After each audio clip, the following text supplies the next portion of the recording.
Bonjour à tous, très heureux de vous retrouver. School TV Le Mag, 30 minutes sur la scolarité de vos enfants. À chaque fois une thématique forte et une initiative sur le plan local ou national, toujours avec Alix Nguyen. Salut Alix. Salut. Le sommaire de ce nouveau Mag, on s'intéresse aujourd'hui à Nantes et surtout au département de la Loire-Atlantique. Quel est le plan pédagogique, quel plan éducatif et quels résultats? On en parle dans un instant avec notre invité. En ces temps de crise économique, énergétique, climatique, le département mise sur la solidarité. Avec quel dispositif, quels moyens et surtout est-ce que ça marche là aussi? On en parle avec le président de la Loire-Atlantique dans un instant. Et puis il y aura bien sûr une loupe, la loupe avec Alix. On parle de d'une maison inédite à destination de jeunes autistes et de leurs familles qui s'apprêtent à voir le jour dans un village de Loire-Atlantique. La Maison Villeneuve. Explication dans 10 minutes.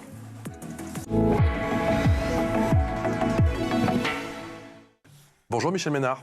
Bonjour. Merci d'avoir accepté notre invitation. Vous êtes l'heureux président du département de Loire-Atlantique, conseiller départemental du canton de Nantes 7 et, si je ne m'abuse, président du conseil d'administration du 1044. Je crois que 3 collèges ont ouvert en Loire-Atlantique cette année ou vont ouvrir. Alors nous allons ouvrir 3 nouveaux collèges pendant l'année scolaire 2024-2025. 2 en septembre et 1 en cours d'année parce qu'il y a eu un incendie en cours de travaux qui nous décale un peu les travaux, mais le plus gros effet avoir de conséquences pour la scolarité des collégiens. Le plus gros effet bientôt est venu lors de la fierté parce que j'imagine que c'est beaucoup de travail.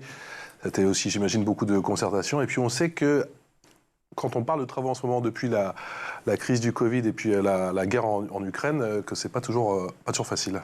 Oui, il y a d'ailleurs des surcoûts sur les travaux, parce que les entreprises peuvent réviser leurs prix. Répercuter les prix, du coup. Mais nous ne changeons rien à l'objectif. Donc nous avions ce programme de construction de 3 collèges nouveaux pour la rentrée prochaine, même si pour l'un d'entre eux, c'est décalé de quelques mois à cause d'un incendie qui a pris sur des travaux en cours liés aux travaux et non pas à la malveillance. Et alors, Michel Ménard, est-ce qu'il représente pour vous ce que vont être les collèges du futur, ou les collèges de maintenant, du présent?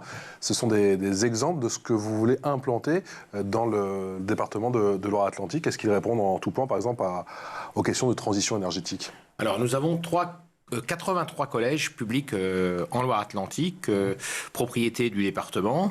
Nous en construisons régulièrement, 3 livrés cette année, mais sur les 6 ans de mandat, nous en avons programmé 8. Il y a du monde qui arrive en Loire-Atlantique. Nous en réhabilitons 19 également pendant ces 6 ans pour répondre aux enjeux de transition énergétique. Et puis nous entretenons l'ensemble des autres collèges parce que c'est comme des logements, c'est pareil, ça s'entretient régulièrement. Donc nous investissons. Et ils sont dans quel état, pardon de vous couper? Nous investissons plus d'1 million d'euros par semaine sur les collèges. Eh bien, les collèges sont dans des états divers. Évidemment, les tout neufs sont parfaits, aux normes énergétiques. D'autres ont besoin de travaux. C'est pour ça que nous avons 19 collèges qui vont être rénovés pendant ces 6 ans. Mais tous les collèges sont aux normes d'accessibilité, par exemple, des personnes en situation de handicap, donc ils sont entretenus régulièrement. Mais comme tout bon propriétaire, on doit entretenir, améliorer l'état du bâti. Parmi ces nouveaux collèges, il y a le collège Nantes Centre. Il fusionne 2 collèges, je crois, dont un feu en RED+, une vraie mixité sociale donc. Est-ce que ça nécessite un accompagnement spécifique ? Nous avons une particularité sur l'ouest de Nantes d'avoir des collèges qui ont peu de mixité. Alors qu'à l'échelle du département, beaucoup de collèges sont mixtes avec des enfants de milieux plus favorisés, des enfants de milieux populaires ou défavorisés. Et sur ce secteur, on a, sur l'ouest de Nantes, on a plutôt soit des collèges qui accueillent des enfants de milieux plutôt favorisés. Et ça, c'est l'éducation nationale qui nous l'indique, puisque maintenant, il y a l'indice de positionnement social, les IPS, qui indiquent quelle est la situation sociale de l'ensemble des familles. Et nous avons un collège qui est actuellement dans un quartier d'habitat social, quartier très populaire, qui n'a pas de mixité sociale non plus. Ce sont quasiment que des enfants de milieux très populaires, voire des familles qui sont en difficulté, qui sont en recherche d'emploi. Et donc nous avons eu la volonté, à l'occasion de la construction de ce nouveau collège de centre-ville, de revoir le périmètre de recrutement pour que des enfants de milieux divers puissent accéder à ce collège. Parce que pour nous, la mixité, c'est une chance, c'est un enjeu républicain. Il faut que l'ensemble des enfants, quel que soit leur milieu social, la situation de leurs parents, puissent se rencontrer, Mais est-ce qu'il faut se connaître. un accompagnement spécifique? Alors, les enfants qui vont venir de ce quartier populaire seront accompagnés, ils sont déjà accompagnés, ils sont préparés à rentrer dans ce nouveau collège. Ils seront accompagnés au niveau des transports, mais ce n'est pas loin, hein, c'est un quart d'heure de transport. Donc, et le bus est direct. Donc, de chez eux jusqu'au collège, il y a un bus direct et le bus les laisse à 50 mètres du collège. Donc, il y a cet accompagnement. Il y a cet accompagnement éducatif aussi avec des associations d'éducation populaire qui sont mobilisées pour aider celles et ceux qui ont plus de difficultés. Et ce ne sont pas forcément d'ailleurs que des enfants issus de ce quartier. Ça se traduit du coup par une nouvelle sectorisation? C'est compliqué à mettre en place, ça? Oui, alors les départements ont la responsabilité de la sectorisation. Et donc, ça se discute avec l'éducation nationale, ça passe en CDEN, le comité départemental de l'éducation nationale, qui regroupe les organisations syndicales d'enseignants, les fédérations de parents d'élèves, les administrations et dont l'éducation nationale. Et donc ce projet a été présenté, il a été validé et donc ensuite le département a mis en place cette nouvelle sectorisation. Et les parents, justement, ils ont été plutôt réceptifs? Alors, pour les parents? Oui. Alors, du fait de la fusion de deux établissements. Il y a, comme sur tout projet, des avis divers. Bien sûr. Il y a des gens qui sont enchantés, qui se disent c'est une opportunité pour mes enfants. D'autres qui ont des craintes. Et donc l'enjeu, c'était de les rassurer. Mais nous avons fait visiter le futur collège aux délégués élèves des différents collèges d'où sont issus ces futurs collégiens du collège Centre-Ville. Et on a vu déjà que les contacts se nouaient entre des camarades qui ne se connaissaient pas, quel que soit leur milieu social. Bien sûr. Et il y a un jeune qui a dit ma mère, quand elle va voir ça, elle va halluciner. Parce que c'est un beau collège de centre-ville, dans un bâtiment ancien, et donc un autre environnement que ce qu'ils peuvent connaître. Ça veut dire aussi que les offres éducatives de chaque établissement fusionnent? Alors oui, toutes les offres éducatives des collèges dont ils sont issus sont maintenues par l'éducation nationale. Et donc ça, c'est aussi un enjeu important. Ça veut dire que les collégiens vont avoir la continuité d'enseignement. S'ils étaient engagés pour apprendre le chinois, par exemple, ils peuvent continuer à apprendre le chinois dans ce nouveau collège.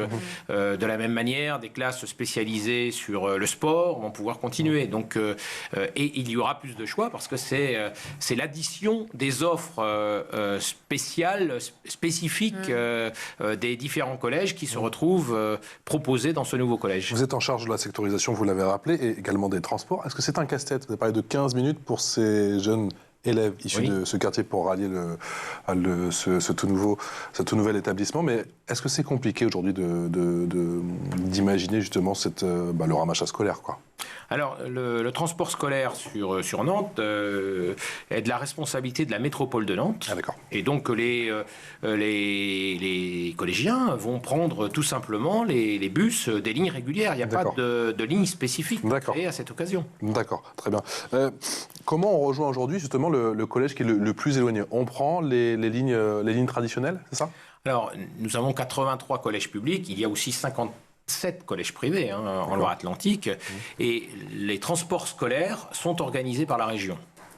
Et donc, chaque année, les transports sont revus en fonction de l'inscription des enfants, puisqu'il y a des points de ramassage dans toutes les communes, dans tous les villages du département. Et sur les coûts des transports, sur les coûts, ça dépend du coût de... Alors, le coût des transports, c'est... Pour la métropole, ça concerne la métropole, et le reste du département, c'est la région. Et dernière question, encore une fois sur les transports, je suis très transport aujourd'hui, sur les questions de sécurité dans les transports.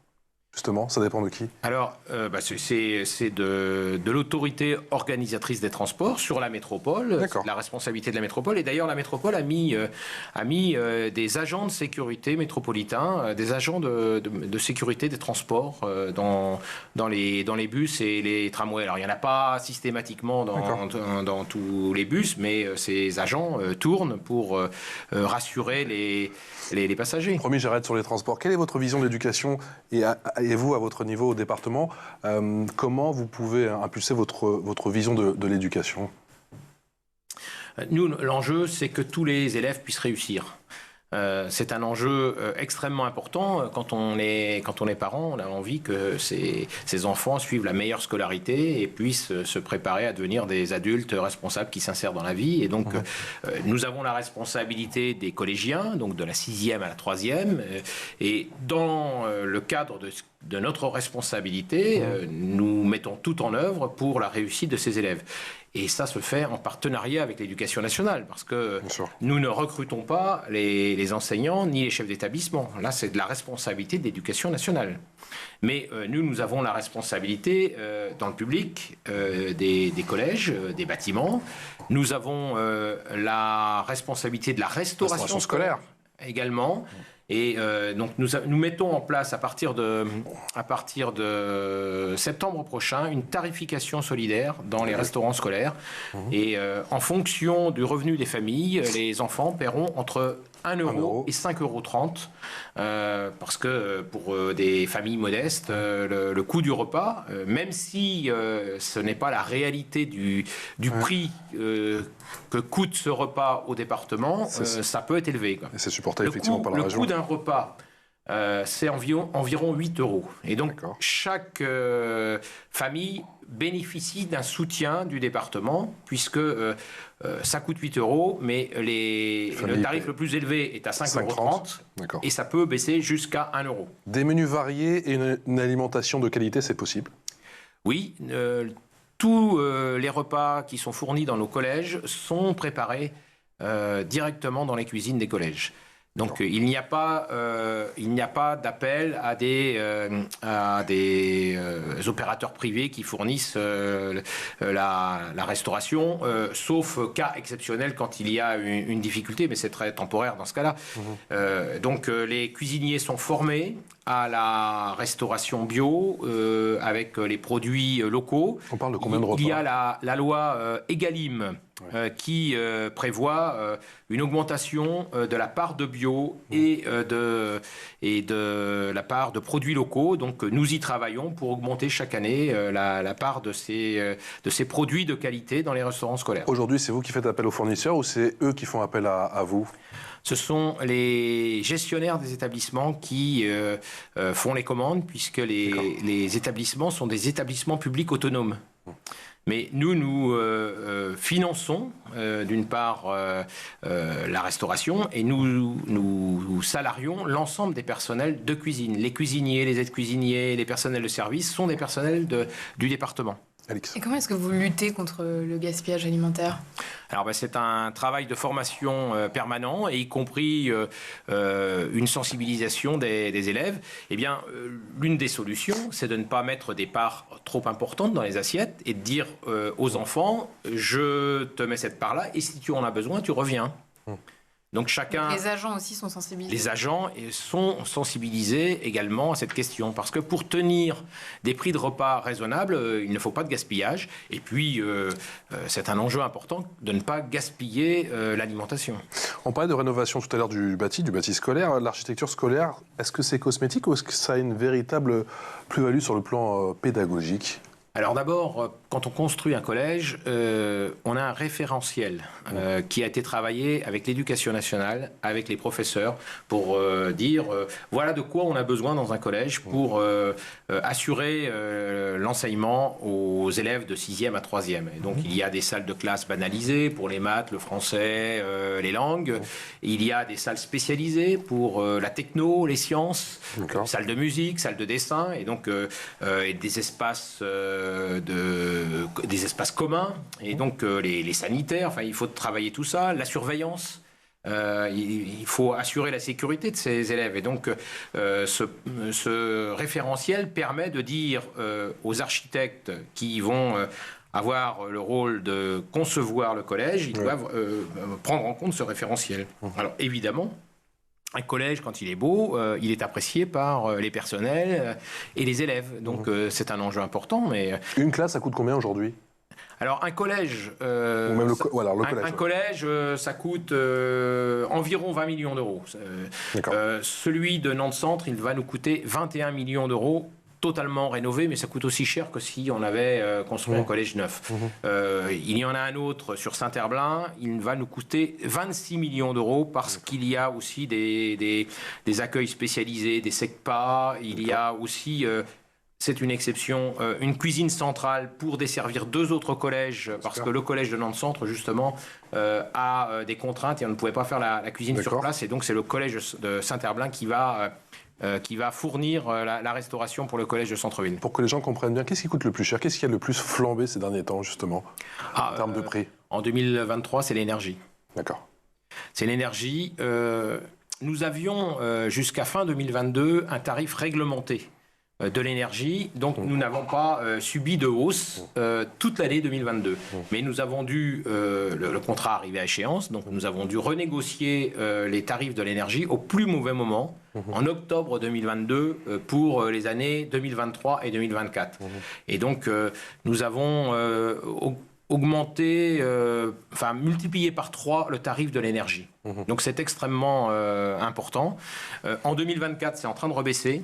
Parce que ce sont des calculs un peu complexes que font les énergéticiens. Et donc, on sait qu'en 2024, ça nous coûtera moins cher. Mais l'énergie a pesé fortement sur les collèges. Mais c'est vrai pour tout le reste. Vous parliez du service départemental d'incendie et de secours que je préside. Eh bien, c'est pareil. L'énergie a pesé lourd sur le budget du SDIS. Du SDIS 44, effectivement, Alix.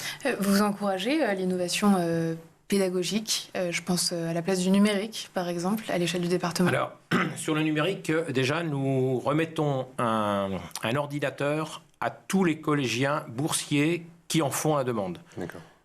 Parce que il nous semble indispensable qu'aucun collégien ne soit privé de l'accès au numérique. Il y a de plus en plus d'enseignements qui sont faits par cette voie-là. Et nous offrons également une clé 4G, parce qu'il faut aussi avoir la connexion. Parce qu'un enfant qui rentre chez lui avec son ordinateur, s'il n'a pas c'est bien beau, mais s'il n'y a pas la connexion, s'il n'y a pas le Wi-Fi, s'il n'y a pas la connexion, ça ne marche pas. Donc, il y a aussi encore une vraie inégalité sur les territoires en termes d'accès au numérique.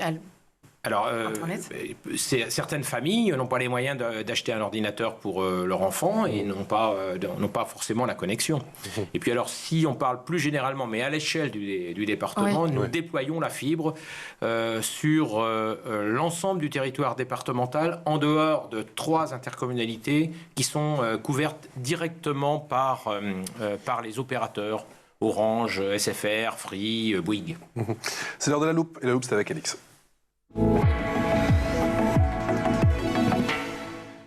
Et comme premier, Alix, tu nous parles d'une maison inédite qui accueille des personnes en situation de handicap grâce à l'association La Maison Villeneuve. Oui, le projet est né sous l'impulsion d'une maman, Priscille, déterminée à créer un environnement favorable en dehors des institutions à son fils autiste, Willy.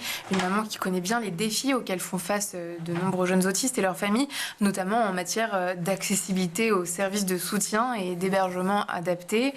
Priscille décide donc de prendre les choses en main et cofonde l'association La Maison Villeneuve dans le but de créer un environnement chaleureux et sécurisé, spécialement conçu pour répondre aux besoins des jeunes autistes.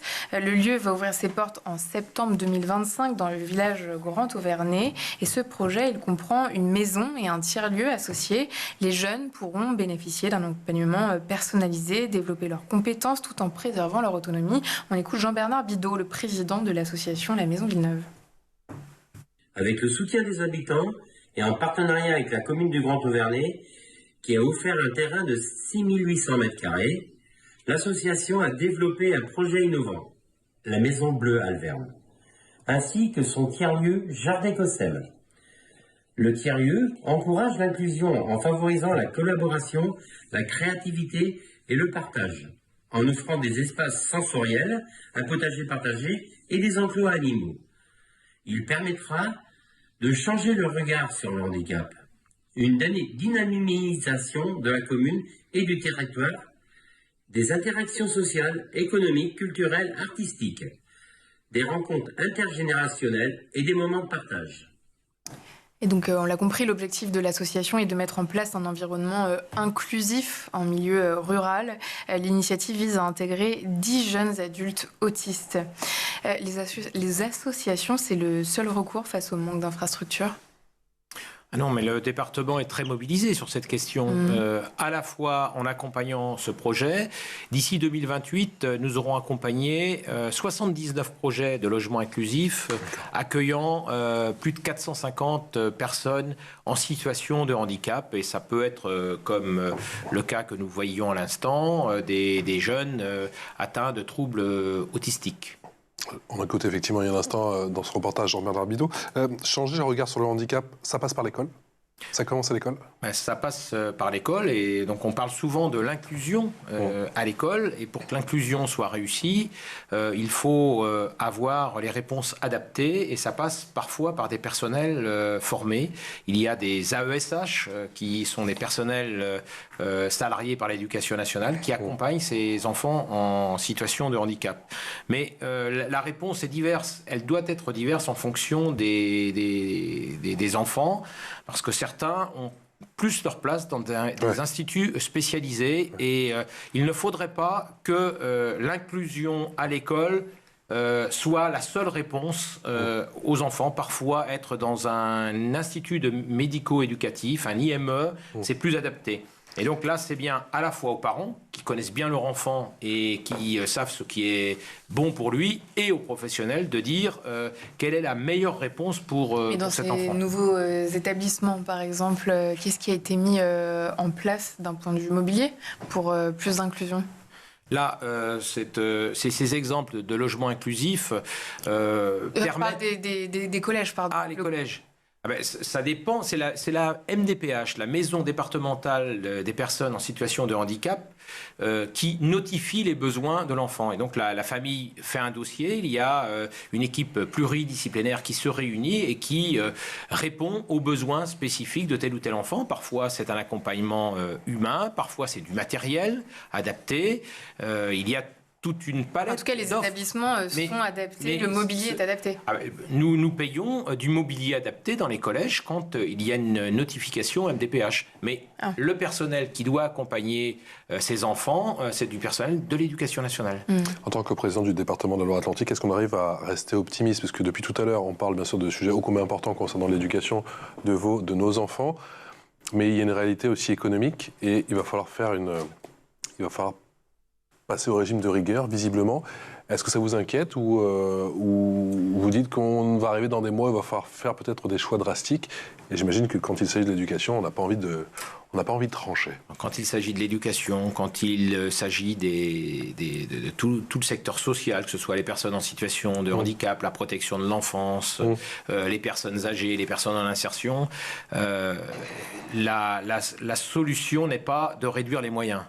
Il faut des moyens suffisants et moi ce que je regrette c'est que l'État, enfin le gouvernement, les gouvernements successifs aient décidé des baisses d'impôts et demandent maintenant aux collectivités locales de dépenser moins. Or, dans le domaine social, on ne peut pas dépenser moins, il y a encore beaucoup de besoins. Et donc, je suis inquiet forcément, mais je suis optimiste parce que nous sommes déterminés, nous avons les ressources nécessaires pour répondre aux besoins, même si parfois ça met un peu de temps entre l'idée du projet, comme celui que nous avons vu à l'instant, et le moment de l'ouverture. Mais il faut poursuivre à réaliser des projets comme celui-là parce que c'est le bien-être de ces jeunes, de ces personnes en situation de handicap qui est l'enjeu principal. Comment on crée du lien et quelle est l'importance du lien intergénérationnel entre les seniors, si je puis dire, et nos plus jeunes aujourd'hui? Et est-ce qu'il y a des actions que vous mettez en place sur le département justement pour favoriser ce lien qu'on a peut-être un peu parfois perdu? Alors, nous avons plein d'offres pédagogiques qui sont faites en direction des collégiens. Nous avons 250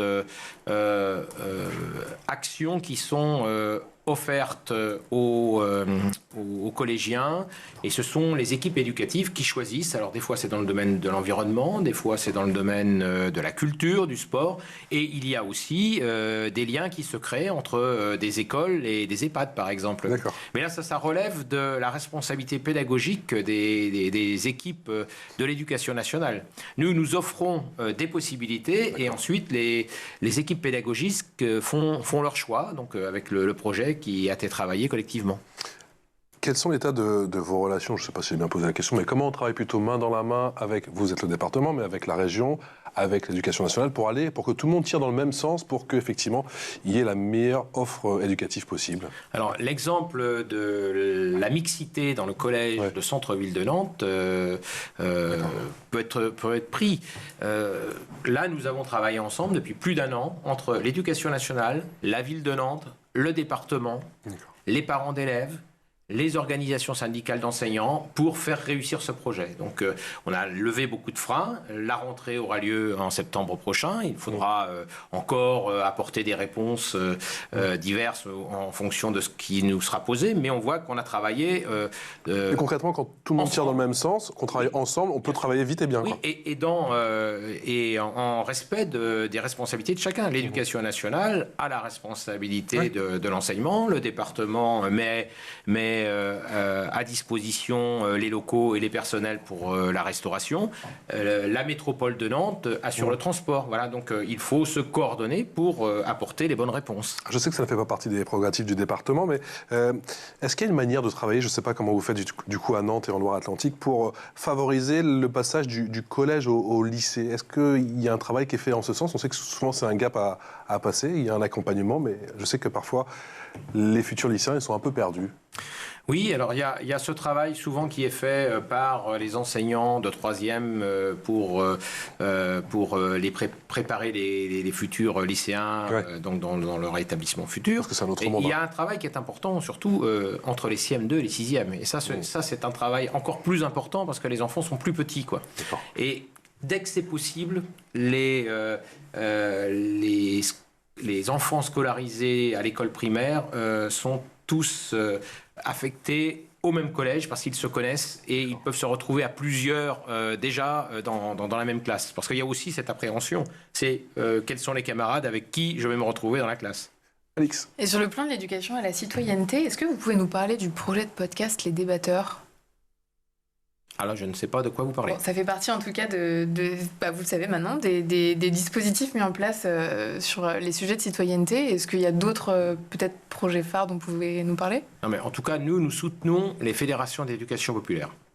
Et les fédérations d'éducation populaire, ce sont des associations complémentaires de l'enseignement et qui permettent de faire découvrir des pratiques, qui permettent des rencontres dans les centres sociaux aussi également, et ça permet aussi d'apporter ce complément à l'école, et ça permet souvent des réussites. Il y a des jeunes qui parfois sont réticents à l'école parce qu'ils ont eu une mauvaise expérience et qui retrouvent confiance par ce travail offert par les fédérations d'éducation populaire comme la Ligue de l'enseignement, les Francas, les CMA, la Fédération des centres sociaux par exemple. Dans cette quête de la citoyenneté, justement, on sait que le sport et la culture sont des leviers importants. Comment ça se traduit sur votre territoire ? Alors nous avons une spécificité en Loire-Atlantique au niveau du sport, c'est que nous avons un service qui s'appelle l'animation sportive départementale. Et nous avons 44 animateurs sportifs qui offrent des activités sportives sur toutes les communes de moins de 12 000 habitants. Alors pourquoi moins de 12 000 ? Parce que nous considérons que les villes plus grandes ont capacité à offrir des services. Et d'ailleurs, la ville de Nantes a aussi son service d'animation sportive.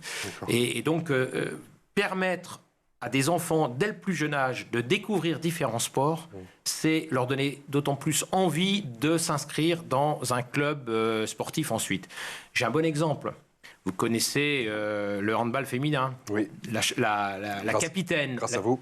La capitaine de l'équipe de France de handball féminin, Estelle Nzaminko, elle est issue de Loire-Atlantique. Elle a découvert le handball grâce à l'animation sportive départementale.